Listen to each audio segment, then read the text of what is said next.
2010, Tim Burton took audiences back down the rabbit hole with his version of Alice in Wonderland. Based off of Lewis Carroll's stories Alice's Adventures in Wonderland and Through the Looking Glass, and acting as a quasi-sequel to Disney's 1951 animated movie, Burton takes familiar characters and elements such as the Mad Hatter, Cheshire Cat, White Rabbit, and the Red Queen's Court, and molds them into a linear narrative rather than the isolated episodic approach of its predecessors. The film follows Alice Kingsley, a young woman in Victorian London who dreams often and stands apart from the societal expectations of the time period. When caught in the decision of an untimely and prearranged marriage proposal by a lord's pretentious son, Alice notices and follows the White Rabbit down a hole and finds herself in the wonderful world of Underland, not Wonderland, where she is destined to free the land from the Red Queen's maniacal rule. Before we touch on this film, we first have to understand the media that came before it and the original book's author, Lewis Carroll.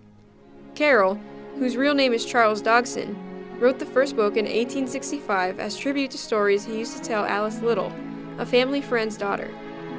The books are episodic in nature, with Alice journeying from one section of Wonderland to the next, encountering new creatures and characters along the way in each new chapter. Even as the logician himself, Carroll used the children's book to question and satirize the statutes of problem-solving and fact of the day. Victorian England was undertaking their own kind of enlightenment at the time, placing mathematics and science as the forefront of education and truth-seeking. Although a mathematician himself, Carroll used the nonsensical atmosphere of Wonderland to constantly befuddle and confuse Alice, who, seemingly every time believes she has the right answer to a riddle or poem, finds that the answer is not what it should be. There is no one straight interpretation of the books or previous films, but the subject matter and themes are used to offer an alternate, yet paralleled version of reality and society. This film is essentially a reluctant hero's journey mixed within a strange coming-of-age tale. Alice finds herself thrust into a prophecy concerning herself being the only champion able to save Underland, while constantly telling herself and others that she can't possibly be the right Alice, and that she is only dreaming. She left London during a situation in which she felt she had no control over, only to find herself in the throes of destiny. She can't accept that what's happening around her may actually be real. So many impossible things have happened, and the world follows such a different structure, that the only reasonable conclusion is that she is dreaming. Wish I'd wake up. Alice doesn't want to face the impossible task set before her, slaying the Jabberwocky and reversing the rule of the land. Her journey through Underland is one of self-discovery. Entering Underland amidst a crossroads in her life, as well as everyone telling her who she is, Alice begins to doubt in herself and what she believes. Her denial of the journey and of her strength is a denial of her true self, her identity. As the Mad Hatter puts it, she's lost her muchness. This theme of identity and losing oneself is prevalent throughout all of the past iterations. There's even a scene in Through the Looking Glass that finds Alice walking through a forest in which she forgets her own name, causing her to blindly wander through, hoping to find whatever it was she lost.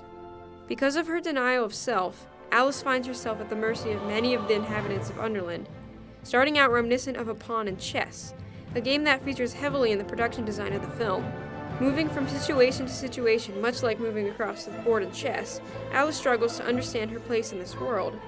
However, after viewing the land ruled by fear, and a final conversation with Absalom, a hookah-smoking caterpillar who happens to be the voice of reason in Underland, Alice realizes that her experience is not a dream and that the prophecy is correct.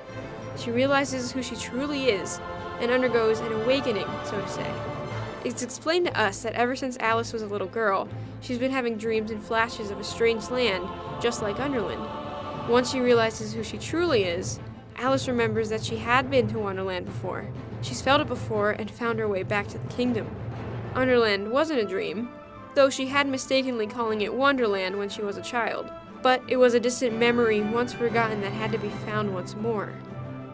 We are awakened to God's glory and flashes of His kingdom when we recognize our true identity in Him. We no longer wander lost and blind in a strange land, but rather have a clear path and goal in mind to help usher in the coming of a better world. It was only once Alice awakened to her true self that she regained her muchness and became the Alice of prophecy. She was a different person before, and was slowly being worked on to eventually come to the truth. If we continue with the chess imagery, the final battle between Red and White Queen takes place on a giant chessboard, with a newly knighted Alice no longer being shuffled around like a pawn. Choosing to place her trust in her newfound identity, Alice is able to wield the Vorpal sword, the only sword that can kill the Jabberwocky. Upon multiple viewings of the scene, I notice something. The Jabberwocky talks to the sword like it is an ancient enemy, and there are moments when the sword moves in a different direction before Alice does. Alice was the chosen champion, but her main duty was actually to be the one to wield the Vorpal sword, not do the actual slaying. It was Alice's choice and bravery to go to battle that saved the day, but the Vorpal sword actually did all the work. Just as in Ephesians 6, we can choose to wear the armor of God every day, and in this case, Alice literally did so, trusting in the sword of the Spirit, or the Word, to go before her. She just had to be willing to carry it into battle. Nowadays, the phrase down the rabbit hole has come to mean two things: following a path or train of thought that leads you into a nonsensical or absurd place, or discovering the path of truth. The truth can seem absurd or frightening at times, but once discovered, there's only going deeper down the hole, or further up and further in, as C.S. Lewis puts it. Alice is a curious girl looking for direction, and that curiosity, that nudging voice telling her there's something more going on, allowed her to follow the White Rabbit and find herself. While others around her see her as mad for going against many of the ideologies of the era, and for dreaming about greater things outside of a provincial life, in reality, it's what gives her life. Her father tells her that he's afraid she's gone mad, but lets her in on a secret. All the best people are. It takes someone looking for themselves and looking for the truth to find Wonderland and to find God. It takes a mad person to believe in the impossible. But let's face it, we're all mad here.